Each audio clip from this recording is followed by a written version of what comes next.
జై కాంగ్రెస్. ఈనాటి ప్రజాపాలన 2 సంవత్సరాలు పూర్తి చేసుకున్న సందర్భంలో ప్రజాపాలన ప్రజా విజయోత్సవాల్లో మొట్టమొదటిగా పాలమూరు జిల్లా మన పాలమూరు బిడ్డ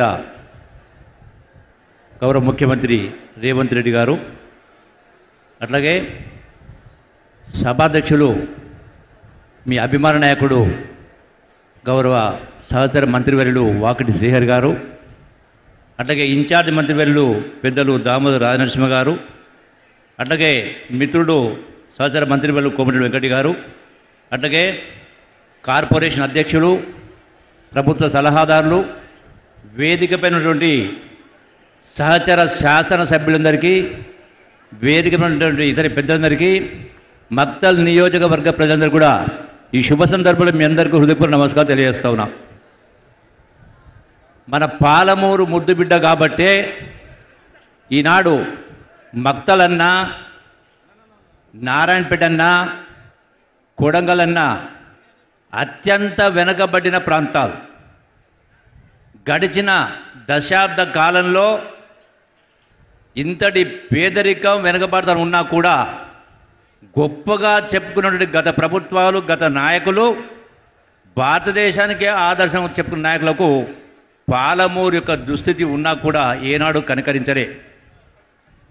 ఈనాడు మన పాలమూరు ముద్దుబిడ్డ కాబట్టే, మన పాలమూరు ముద్దుబిడ్డ ముఖ్యమంత్రి అయింది కాబట్టే సుదీర్ఘంగా ఉన్నటువంటి మీ కష్టాలు తీర్చడానికి ఈనాడు పెద్ద ఎత్తున ఈనాడు అభివృద్ధి కార్యక్రమాలు, సాగునీరు, అట్లాగే రోడ్స్ కావచ్చు, రకరకాల అభివృద్ధి కావచ్చు. సుమారుగా ఒక మక్తల్ నియోజకవర్గానికే 1000 కోట్ల రూపాయలు ఈనాడు మంజూరు ఇస్తూ ఉన్నారంటే మన గౌరవ ముఖ్యమంత్రి రేవంత్ రెడ్డి గారిని అభినందించాల్సిందే ఖచ్చితంగా. అట్లాగే మీరు వింటూ ఉన్నారు, చూస్తూ ఉన్నారు, పేపర్ల ద్వారా, వాట్సాప్ల ద్వారా, సోషల్ మీడియా ద్వారా. ఎక్కడ చూసినా కూడా వాస్తవాల్ని ప్రతిబింబించినట్టు కాకుండా వాస్తవాల్ని అవాస్తవాలుగా చూపిస్తూ మాట్లాడుతూ, ఎక్కడ చూసినా, ఏ టీవీలో చూసినా కేటీఆర్ అయినా హరీష్ రావు అయినా ఈ ప్రభుత్వాన్ని 2 సంవత్సరాల ప్రభుత్వాన్ని విమర్శించే కార్యక్రమం చేస్తూ ఉన్నారు.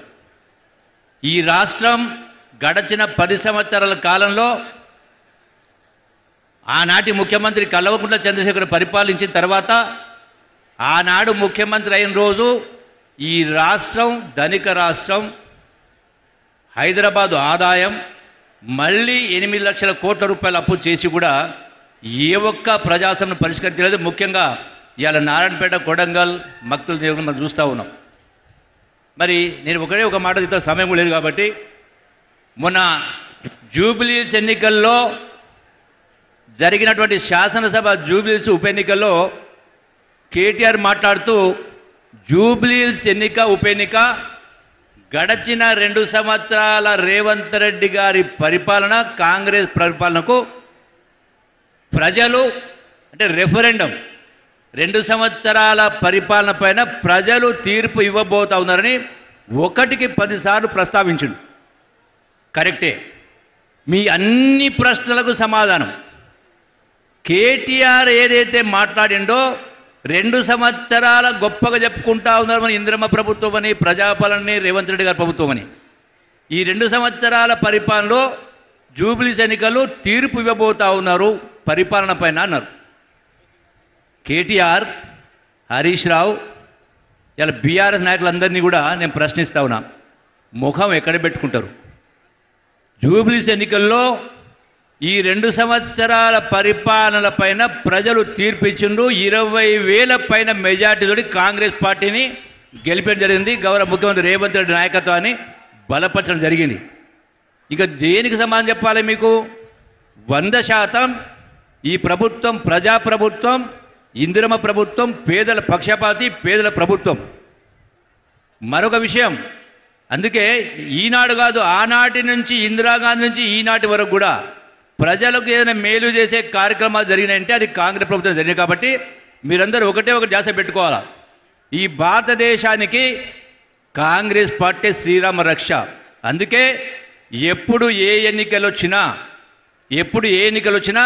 అది సర్పంచ్ ఎన్నికలైనా రాబోయేటువంటి ఇతర ఎన్నికలైనా ఏ ఎన్నికలు వచ్చినా కాంగ్రెస్ పార్టీని ఆశీర్వదించాలని చెప్పని మీ అందరికీ సవినంగా విజ్ఞప్తి చేస్తూ సెలవు తీసుకుంటున్నాను. Thank you.